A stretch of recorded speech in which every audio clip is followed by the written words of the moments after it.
And finally, the last game I'm going to highlight on the 11-game Week 0 slate is the game that I will be calling in Chapel Hill, ACC Network. Tim Hasselbeck, Kelsey Riggs on the call with me. North Carolina taking on Florida A&M. This is going to be a fun one for numerous reasons. I think North Carolina is one of those schools that we all had a ton of hope for going into last year because of Sam Howell returning. They were 6-7. It didn't go great for Mack Brown. He said it before, and he'll say it again when we meet with him this week. And we're going to talk with Tim Hasselbeck, who I'm calling the game with here in a minute. But perhaps last year, the expectations for North Carolina were unfounded. And perhaps they were a year ahead of where they thought they would be because of the program that Mack inherited with some of the talent.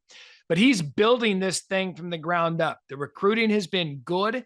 They have a bad taste in their mouth last year from the 6-7 record. And if you remember, they opened up against Virginia Tech. That is a tough place to open up if you're a team that's got top 10 expectations. It's a fun matchup against Florida A&M. Their head coach, Willie Simmons, former quarterback at Clemson. It's going to be a good one to watch because of the offense, but I'm really, really intrigued. Is Mack Brown in year 4 in his return to Chapel Hill? Does he have this program building foundationally to where he thinks it should be? I'll tell you this, look at the recruiting rankings. He's always got him in the top 15 in the recruiting rankings.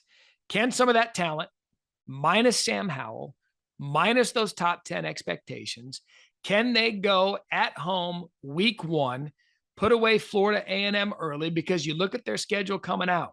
Florida A&M week 1. They go to at Appalachian State. You know Appalachian State's going to be ready for that game. That's going to be their Super Bowl. After App State, they go to Georgia State, and then they've got Notre Dame. This is a big, big week 0 game for North Carolina only because of the departure of Sam Howell, the recruiting foundation. Drake May named their starting quarterback.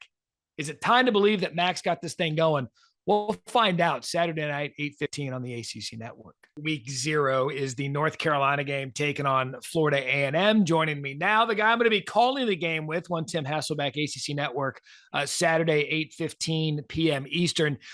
Tim, this is one of those games that's intriguing for numerous reasons, and one of them is now Mack Brown, now in his 4th year, and his first year without Sam Howell as his starting quarterback.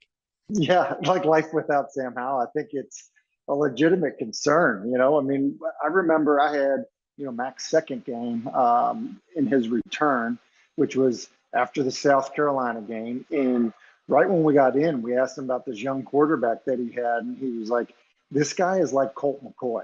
And so to put that in perspective, you got to think of, what high regard he holds Colt McCoy in, to say, hey, this guy's only started 1 football game for me at North Carolina, but he's a Colt McCoy type of player. And Sam obviously proved to be an outstanding quarterback, for the Tar Heels.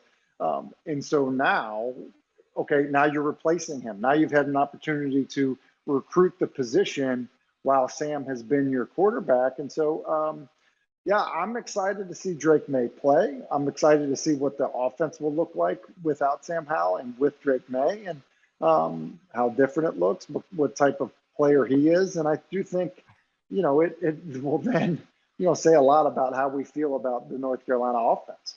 Yeah, and look, I don't want this to come out like this is a make or break year for Mack Brown, because it's not. I mean, this is year 4, and he's building UNC back to where, quite frankly, the first time around.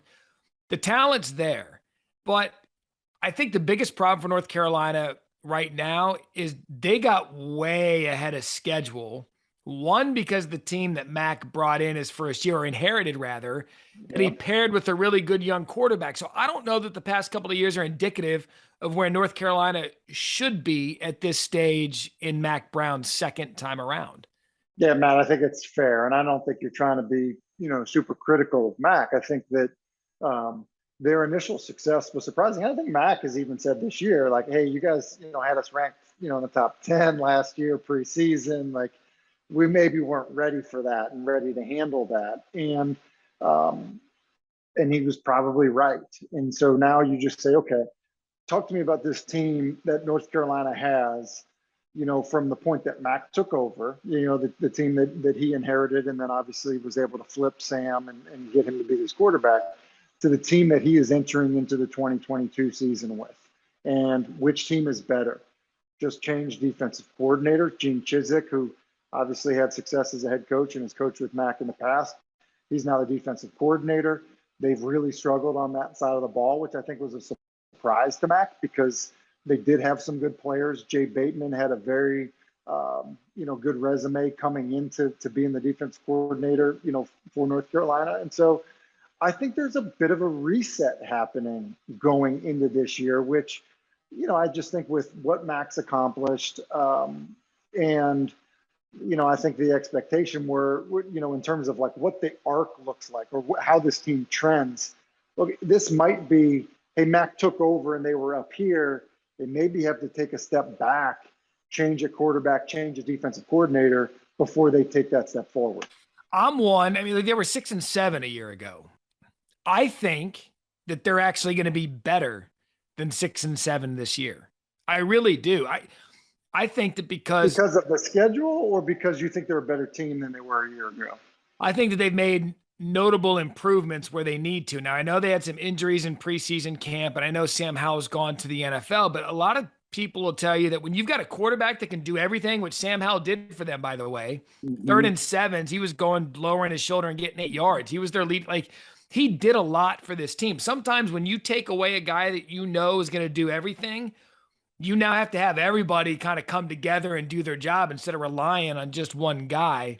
I could see him going 8-4, 9-3. I really could. Thanks for watching ESPN on YouTube. For live streaming sports and premium content, subscribe to ESPN Plus.